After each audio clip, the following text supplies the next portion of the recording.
Alright, what's up y'all, LakerFan here. As I was about to today's video, here go over the top 3 lockdown builds in NBA 2K23 after the Season 3 patch. So, in today's video, we have listed a 6'9", more of a hybrid type of build, the 6'7" pure lock, and then the 6'8" versatile, kind of offensive, yet doesn't have quite as much dunking as the other two.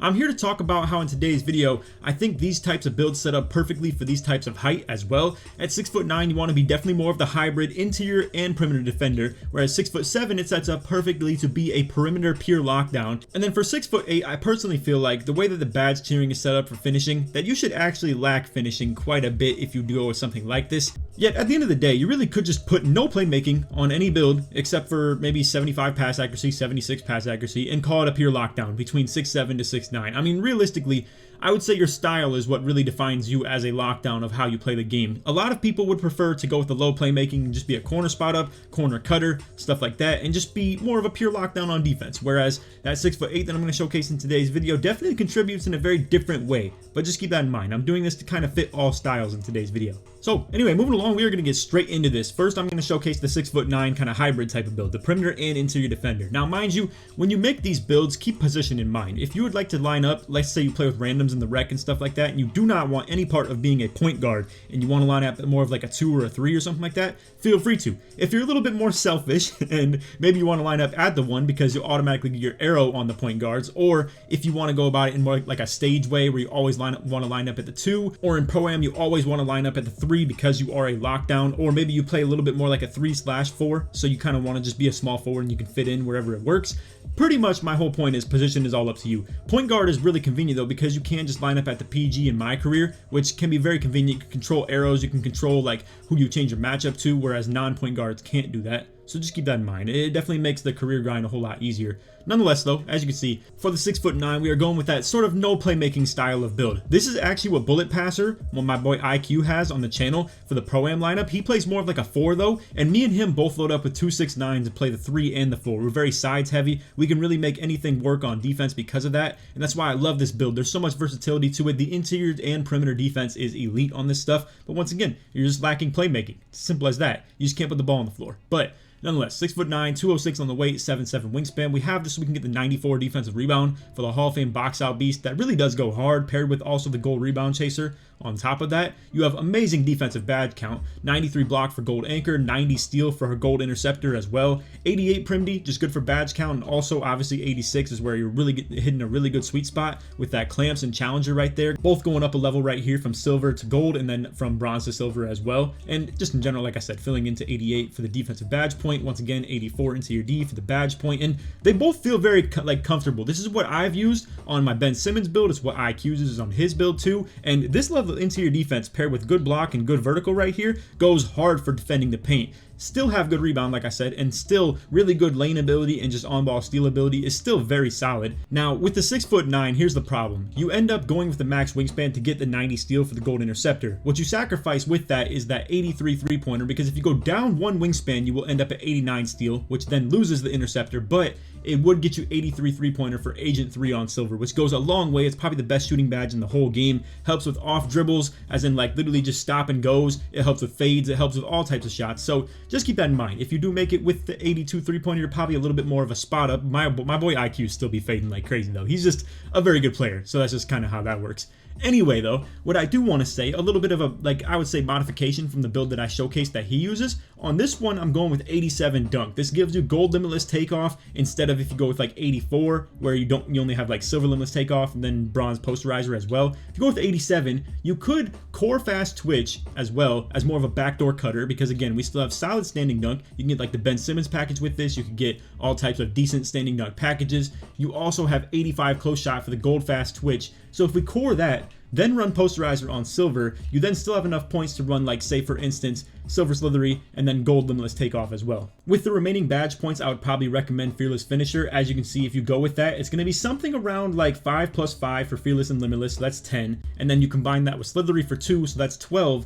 Realistically, you're going to be 1 badge point short, so you may have to run something like silver fearless, or you could just put an extra finishing badge on, or you could just not run fast twitch. It'd be as simple as that. But I do think running fast twitch could be kind of fire on this. It's a really good backdoor cutter option if you have that, because then at that point 85 close shot plus the ability to just dunk in general with the standing and driving both pretty good. It's a pretty viable threat, I gotta say. Like, it actually is really, really good, and it will dominate smaller point guards because generally they're probably going to be stuck matched up on you. To be honest, if you're playing as like a 3 at the lockdown, it's going to be pretty consistent that PGs guard you. Whether it's Pro-Am, whether it's Stage, all types of stuff like that. In Park, it may be a little bit tough to say. It depends on the type of squad you're playing against and stuff like that. But regardless, for the playmaking, again, 75 pass accuracy, it's literally all we got. We're just running break starter and bailout probably is literally it. I mean, at that point, that's 5 badge points. Maybe you could run needle threader as well. Maybe you want to invest in like bronze hyperdrive.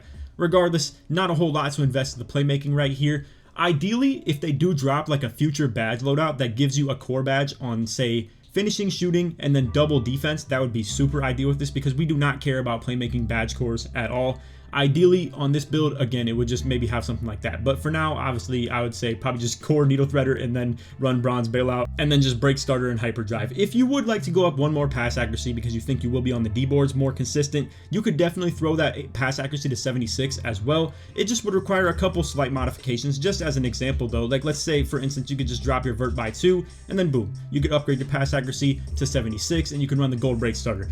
Generally, this build, I would assume, will probably be on the backside pretty often, or you're very sides versatile. So you could afford to potentially put break starter on gold because you may actually be on the outlet pass job a little bit more than you would assume. Anyway, for the way that I have it set up, we're going to go with just the 75 pass accuracy and keep vertical at 85. That goes super hard too for like the sake of interior defense, shot blocking, rebounding, all types of stuff like that. We have 70 strength, 74 acceleration, which can definitely still get the job done as far as like doing a little bit of catch and run out the corner. I've seen my boy IQ go crazy as well off like fading into the corner and stuff like that. As long as you are mindful of not getting plucked, you can actually do stuff like still do some stuff on offense with this build 100%, even with the ball in your hands. And off ball, it's still very capable as well as a cutter, a shooter, and just kind of a masher down low. As far as the takeovers go, I would recommend maybe something a little bit versatile. So for instance, maybe some perimeter badge drop and stuff blocks as your secondary. Rim take secondary goes hard, especially paired with that gold anchor. If you get any blocks, you definitely get a ton of takeover. If you would like to go with a double lock take, we will mention this later in the video, but I would not recommend to run the double perimeter badge drop. Although it says doubling up will give you twice the impact of selected ability, I do want to just let you guys know, I tested this in 2K22 next gen, and I was in game chat with the person who said they were a subscriber of me, and I activated double take, and I asked them if it was dropping their badges by 2 levels, and it was just 1. So just keep that in mind. That is not something I've tested this year in 23, but knowing 2K, it's probably unlikely that they did change that. So if you do go with a double lock take, I would recommend to maybe run extreme clamps in the secondary instead of doubling down on prim badge drop. As much as it sounds appealing, I know I wouldn't suggest it just because of that test that I ran last year. Anyway, speaking of the double lock take, we now have the 6'7" pure lock to showcase. This is going to be more of a front back defense. It's pretty much the meta of what I would say Pro-Am lockdowns run or anything like that. Not to mention probably stage lockdowns as well. This is really just your sweaty like team where people run like a 6'1" point guard. He carries the whole offense. They have maybe a shooting guard who contributes as well. They don't expect much production on offense out of the lockdown at all, to be honest with you. I mean, as you can see, once again, not much ball handling ability at all. You're a little bit undersized as an offensive threat. Point guards will generally feel a little bit more comfortable guarding you on mashing, backdoor cutting, and stuff like that with the 6'7". Either way, though, the standing dunk and driving dunk is still very good on this, so we are trying to make that still a problem as much as we can, obviously, for small point guards that are going to be on you. But 6'7". 191 on the weight, 7'4" wingspan, that is max, and I'm going with built on pretty much every body shape. The bigger you are as a lockdown, the better is pretty much how everybody's logic goes behind that. But here we are again. Now, with the 6'7", fast twitch is actually a tier 2, so as you can see, you would probably be more realistically in the, I would say, pool of probably core badging, slithery, or posterizer, to be completely honest with you. And then you're just going to have to run Limitless Takeoff on gold, because this is by far the hardest finishing badge to core. It's nearly impossible unless you run like crazy tomahawks and stuff like that. So just keep that in mind. That's pretty much the only way you're going to get core badge progress toward this. So I would not plan for coring that. I would probably plan for one of the 2 of these right here. But nonetheless, you can still run fast twitch, fearless finisher, all types of stuff like that as maybe your 2 tier 2s and stuff like that. And then after that, again, is probably just one of these 2 that you can core and then run Limitless Takeoff after that. Now, on the plus side of being a 6'7", you actually get that 3-pointer to 85 as a max. I'm just going for 83 right here. I don't think I'm planning to put limitless range on a build like this or anything like that, but if you do plan to do so, you could change the build around to get that 85 3-pointer. But 17 shooting badges, it's going to be enough to run, say, for instance, like blinders right here. You could run catch and shoot. I wouldn't advise corner. A lot of tests behind 2K Labs says it's kind of a bad badge, but maybe things have changed over the, I would say, course of the months and stuff like that. But nonetheless, catch and shoot green machine can be pretty good for you, not to mention claymore as well. If you can core badge, say for instance, maybe some blinders, and at that point, boom, you can run the claymore, you can run the catch and shoot, you can run the green machine, and then maybe something else along the lines. It depends on your style, obviously. Maybe some clutch shooter, for instance, if that's something you're interested in. But either way, decent badge loadout. If the corner specialist becomes more viable too, then it would be even more important to get that core badge on blinders as well. But nonetheless, here we are with playmaking again. 76 pass hack for that gold break starter. Badge like thresholds and stuff like that, and rating thresholds for extra badge points change based on heights too. So for the 6'9", getting that 76 pass accuracy did not give an extra badge point, whereas on a 6'7", it does. So I would just recommend go with it, to be honest with you. 75 is what we're shooting for anyway, so one extra badge point doesn't hurt anything. At the end of the day, it's once again just going to be bailout, probably some floor general, and maybe some needle threader again, and maybe break starter if you feel confident enough in your defensive rebounding ability. But for the most part, we only have 82 D-board for this box out beast on gold. You can still be versatile enough to switch onto the bigs, but at that point, you're just trying to secure a box out. You're not going to expect to like rebound over a super tall big man or anything like that, especially with that vertical and D-board rating that you have in general, and no rebound chaser at an elite level or anything like that either. So with this build, let's talk about this real quick though. You are going to need 34 defensive badges if you want to be able to equip every single tier 3 even after coring one. So for instance, if you core one, like let's say interceptor is the easiest for you, or glove, that's going to be 8 points for free. After that though, you need 8 plus 8 is 16 plus another 8 is 24. But you have to equip 10 points between tier 1 and tier 2 before that. So keep that in mind. When you go 10 points here, that means if you have 34, all you will have left after that is 24. But 24 is perfect enough of a badge count to get 3 more of these and then core one for free. So 34 is the special number you're looking for, essentially. And with this, at 30 badge count, we could just add the +4s for defense, and then boom, at that point you have exactly what you're looking for. So defensive menace. Now the problem with that is going to be, you're going to want to run like silver anchor, which is 4 points. You probably want some box out beast as well if you're going to be playing by that logic, or maybe you just cut out on this or something like that. Not to mention, as a plucking lockdown and stuff like that, you're probably going to want workhorse as well when you're trying to track down those loose balls. You may even want pick dodger. So the problem is, the badge count on these 6'7" becomes really scarce. It is definitely tough to run all of these, and that's why I definitely recommend to run a very high defensive badge count on these 6'7". Ideally, you could actually get that core badge loadout that doesn't have a shooting or anything like that and has the double defense. That'd be perfect for you. But again, that insists that you hit level 40. If you do hit that, I definitely recommend putting on the extra defensive badge loadout, because at that point, you're gonna be able to put pretty much every badge you would like in the game. 87 speed though on the 6'7", that really goes hard. Again, solid acceleration. We can still do some stuff with the ball, whether it's fading to the corner or just catch, run, dunk. And then solid stamina, solid vertical. You have enough for pro contacts. You once again have the gold limitless range paired with probably one of the 2 badges between Slithery and Poster, and then still some mashing ability as well, because once again, small guards are probably gonna be very likely lined up on you, to be honest with you, if you play against a smart team that's gonna be doing a lot of switching. Once again, for the takeover, I would probably recommend the Prim Badge Drop primary and then the Extreme Clamp secondary, or if you're in the maybe pool of wanting to try enhanced jump shot contest, but not a big fan of it. I will say though, this game is already really good at getting the ghost contest and really getting like late contests as a lockdown. So if you're doing a lot of fighting through and stuff like that, and you generally are playing against pick and roll, pick and pop teams in Pro-Am, I maybe would say enhanced jump shot contest could be valid for the secondary. In the case that you're playing ISO though, when you're playing Park, definitely Extreme Clamps in the secondary though, without a doubt. You're playing a lot of ISO, not very much pick and popping and pick and rolling going on there. So just keep that in mind. But that is the 6'7" pure lock. That is more of a perimeter defender oriented build. Next up, we have the 6'8". Now, I made this a small forward for no reason really at all, to be honest with you. It's just what I ended up making my build. But anyway, 6'8" on the height, 207 for the weight, 7'6" wingspan. I'm once again going with the built body shape. Now, with this build, here's my logic behind this, and I actually have footage of this build. I literally played on it with the 1v1 court and shot 58% from 3 with this on a brand new build. No hot zones, literally just ran bronze volume shooter and then like silver agent 3. That's literally all I had. All right, so keep that in mind. Just 5 badge points worth of stuff on in this, and with 83 3-pointer was still shooting 58%. That's LakerFan we're talking about, who never shoots the ball in this game. Nonetheless though, what I wanted to talk about is I showed it with the power of 50 dunk. You could look it up on my channel. It has the mono Ginobili dunk style with 2 standing dunk packages equipped, and with this you also get Rise Up in the tier 1, and you could run it for 1 badge point. Then maybe like say Silver Fast Twitch, and maybe you could run some Fearless Finisher as your extra if you can core badge one of them. Long story short, my whole point with this is 50 dunk is still good enough with that Ginobili package, and I really would say do not sleep on it. And the other point of this too is with that Hall of Fame quick first step and being so fast with the ball in your hands and still being a valid pure lockdown as well, you are going to be having people flying by you on chase down attempts. And when that is the case, like I said, going to go flying by you and you just have your close shot ability to do stuff with.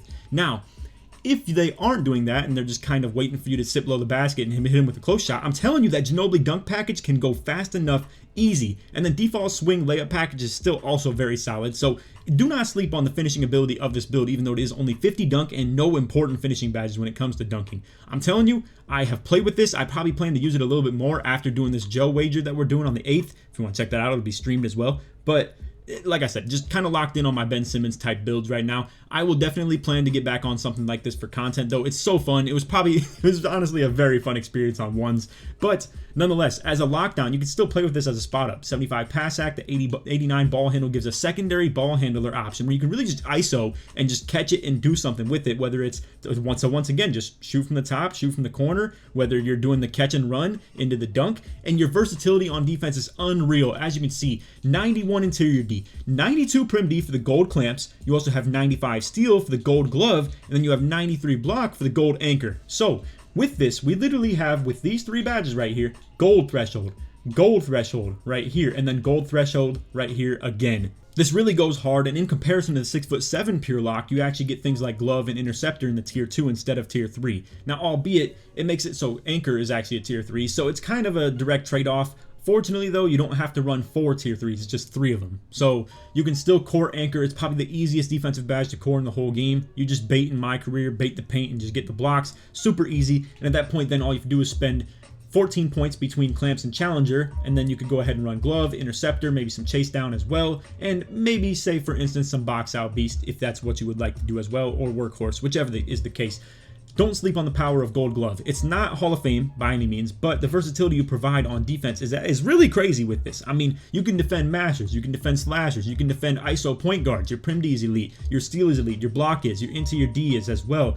If you want to sacrifice your interior defense for more defensive rebound, for instance, and you could then be even more versatile and actually be able to rebound with people, then you could totally do that. With this though, I think you're so much of a perimeter hybrid that you're ideally just making it to defend ISO. Defending ISO with this would be unreal. I mean, they literally can't do anything to you. You're going to glove them, you're going to be able to body them up really good with the prim D. They can't dunk on you very legitimately. I'll tell you that much from my own experience. Me trying to dunk meter some dude like this is tough. 91 interior D and 93 block with gold anchor. That is annoying to deal with, I can tell you firsthand. And again, you still have a very viable secondary ball handler role, or even a point guard for that matter. You could come out here and carry a team with this, in my opinion, as long as you get that like finesse finishing down where you just read the defender. If they're not going for the chase down on you, you just let that Ginobili fly. It will dunk it open every time, I promise you. And even if it doesn't, the default swing layup package is extremely quick.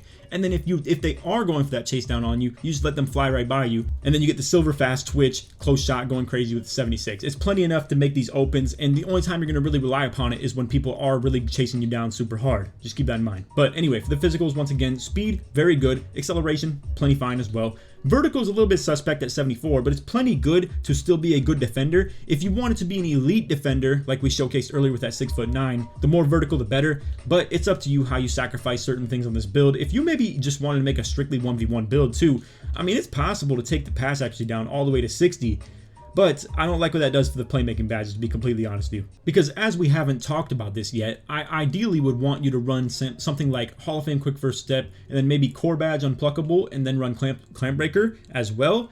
Unfortunately, you wouldn't be able to run handles for days if you do that. Now, I think with this build, you want to be on a little bit more of a simplistic dribble style. If you maybe aren't someone that's like that, though, it is going to be a little bit unfortunate. You're going to have to sacrifice something between clamp breaker and handles for days. You don't have quite enough playmaking badges to run all 3 of these between unpluckable, clamp breaker, and handles for days. And on top of that, too, you still need to run quick first step. So it's a little bit tough. if you wanted to invest more playmaking badges into this and get like say 24, it would be possible at that point, or even 23, because then you could just core badge one of them, then run the other in Clamp Breaker, which is 7, and then another 6 would really cost you 13 total. So if you have 23 playmaking, it would be possible then to run Clamp Breaker, Handles for Days, Unpluckable all together, and then still invest 6 points into Quick First Step. At that point, you have 4 more that you could run, probably like Hyperdrive on gold, and then 1 more badge point somewhere amongst the tier 1s. You won't be able to run Bailout if that is the case though. So just keep that in mind. You may have to sacrifice Hyperdrive.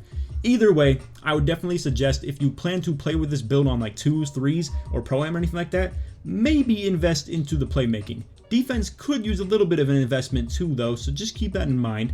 But it's at least enough to run all of these right here, as long as you core badge. Again, core badging is going to be really important for this build. So just keep that in mind. But anyway, for the takeovers, I'm just going to once again maybe recommend something like the Lock and Rim take. It still gets play, it still gets sharp as well, which does go kind of hard. Not going to lie, if you want to run something like this with the team takeover boost, it does go crazy for your teammates. If you want to be a contributor in that aspect, it's going to be hard for you to get takeover as a lockdown though. But if you are able to contribute in that secondary ball handler aspect and you are able to get team takeover boost, at that point you maybe could take the ball a little bit more viably because you have the play take at that point. And then also, again, if any of your teammates get any shots, or if they still choose to run the point guard and you're just sitting corner with play take, they get a lot of takeover, I'm telling you, for like quick drops, for shooting the ball, for getting blocks for themselves. It definitely is a viable thing. So the fact that you can get that on this build really does go hard. Now, what I want to showcase really quickly, and we'll only make this take like a minute or two, is the build that I have showcased 2 videos in a row. This 6'1" that I have shown, I think this is going to be the meta shooting guard build in Pro-Am. I'm really under that prediction, to be honest with you, because this looks disgusting.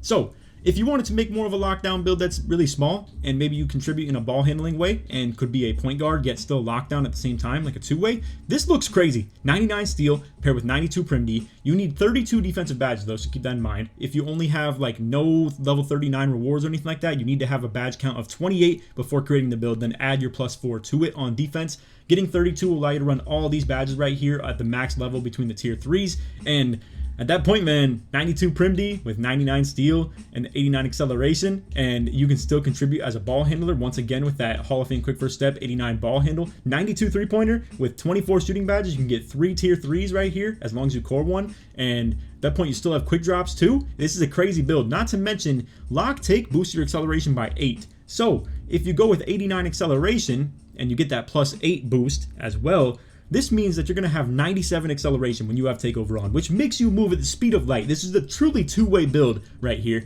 And I dropped that in the top 3 point guard builds. I dropped it as the new meta shooting guard build that I did as well. So if you want to check that out, feel free to. I have more detail and just kind of explaining what the badge loadout would be on it as well. But anyway, that's the video. I hope y'all enjoyed. If you did, drop a like, sub if you're new to the noties, all good stuff. And like always, try to turn to 2,000 likes. If you made it to the end of the video, put lockdown in the comments. Show support me all the way through. And again, real quick recap, the 6'9" versatile hybrid defender. We have the 6'7" prim defender as well, and then the 6'8" kind of versatile, like I would say outside the box, outside the meta type build, where you really should not sleep on his finishing ability, but that is one thing that sacrifices on it. But again, really good playmaking on this one, but really good finishing on these two, and very bad playmaking on them as well. So just a couple options. You could go ahead and flex all 3 of these heights though. At the end of the day, these are the best 3 heights in the game for lockdowns. 6'7" for really good perimeter defensive badge levels of Hall of Fame everything. 6'8" for the versatility of getting everything on gold. And then 6'9" for being the hybrid defender that can hang in the paint and still be a plenty solid perimeter defender as well. Also, like I said, feel free to check out the top 3 point guard builds that we did a couple of days ago. Feel free to check out the top 3 bigs that we're going to do tomorrow as well. So just stay tuned for all that. But anyway, that's all for the video. Take it easy, man. Peace.